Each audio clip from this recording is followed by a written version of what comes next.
Glad I caught you. Glad I got you there. Emperor Honorius. By the way, please don't watch this if you are not Emperor Honorius. This is only for him, so I don't even know how you got this, unless you are a patron of Asmongoldus or Moistus Critiocos. Then I understand.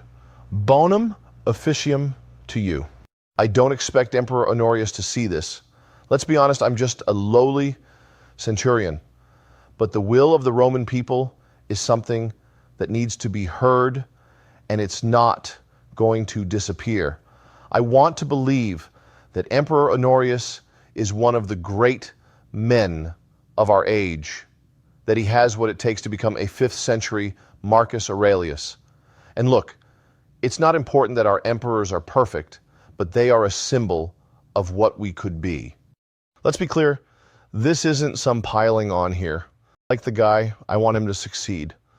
But more importantly, I want Rome to succeed. And we need to talk about what that success looks like. And I can tell you right now that success does not come from ignoring Romans and promoting Goths. People didn't suddenly have an influx of Gothic hate. I've been monitoring the Praecos, and there is very few calling for the head of every Goth in the empire. The people aren't unreasonable, and most importantly, the people aren't a Subtarticus. Look, Alaric is a good soldier. Most people would agree with that. A few years ago, most Romans would have said, hey, he fights the barbarians too, seems to like Rome. But now, after sacking the Eternal City, he's got to die. He doesn't need to die because he's Gothic, but he needs to die because of the content of his character. The hate for Goths and other barbarian tribes isn't because they are from the wrong side of the Rhine. It's because they are being used to replace Romans. The version of Rome we want isn't the fucking Josephus version of Rome. The wants and needs of the Goths have become your main concern. But the problem you should be concerned with is the Roman people. The Romans need to compete. Compete with what the Sassanids, those Eastern faggots, fuck them. The Roman people are not worth only how much denarius they bring in. They are blood and soil. What about Gothic culture is so appealing? We're going to make Rome look like a field with fucking mud huts in it.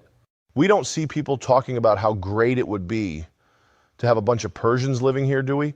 We got Persians cuddling up to the emperor in Ravenna, Persian spies in Milan. Fuck it. I'll be a Persian spy. All I want is some Persian pussy. One of those slaves of the king of all kings to suck me off. Hey, send fucking Yazdegerd the First a letter. I'll spy for some Persian pussy and a fucking silk tunic. Honestly though, Emperor, the only people succeeding anymore are the elite. The purpose of a system is what it does. The Goths don't help us. The glory of Rome, right? We hear about this a lot. When Rome was glorious, we had social cohesion. Romans and more Romans. Together. You can't add these fucking barbarians and mix them with Romans and hope to create a version of the glorious past. Right now, we can't afford bread, but maybe on the way to the market, a woman might get raped by a Goth on a horse. So we got that to look forward to. Look, you can't turn a barbarian into a good Roman, okay? I fucking tried it. I tried it down in the laboratorium where Asmongoldus is right now. I tried turning a Goth into a Roman, and the only thing I was able to accomplish is fucking boiling them alive. It doesn't work.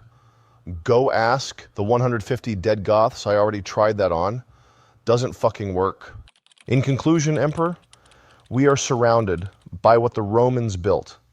This idea that we need to add something to keep it great, or that regular Romans aren't good enough, is horse shit, and you know it. I'm saying this right now. If Rome crumbles, if Rome falls, if the greatest civilization this planet has ever known comes to an end, it will be because we have taken in too many outsiders who do not care about Rome. My advice is, do not make that your legacy, sir.